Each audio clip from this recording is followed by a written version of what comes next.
Hello guys! ముందుగా అందరికీ happy Ugadi. ఈ మినీ వ్లాగ్‌లో నా 2026 ఉగాది ఎలా సెలబ్రేట్ చేసుకున్నానో చూసేయండి. మార్నింగే లేచి ఫ్రెష్ అయిపోయాను. అంతలో మా అమ్మ పూజ చేసేసింది. తర్వాత నేను కూడా వెళ్లి దేవుడికి దండం పెట్టుకున్నాను. ఇంకా టెంపుల్‌కి వెళ్ళడానికైతే రెడీ అయిపోవాలి. ఉగాది రోజు వినాయకుడి టెంపుల్‌కెళ్తే చాలా మంచిది కదా! అండ్ నా ఫేవరెట్ గాడ్ కూడా వినాయకుడే. నేను, అమ్మ, చెల్లి అయితే వినాయకుడి టెంపుల్‌కెళ్ళాము. అక్కడ అభిషేకం చేయించుకున్నాం. ప్రతి సంవత్సరం ఉగాదికి నేను, అమ్మ, చెల్లి అయితే పక్కాగా వినాయకుడి టెంపుల్‌కొస్తాం.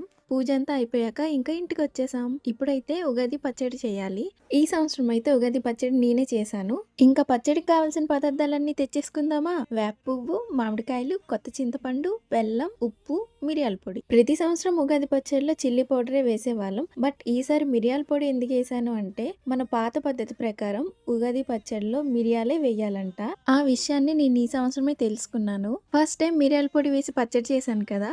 టేస్ట్ అయితే చాలా బాగా వచ్చింది.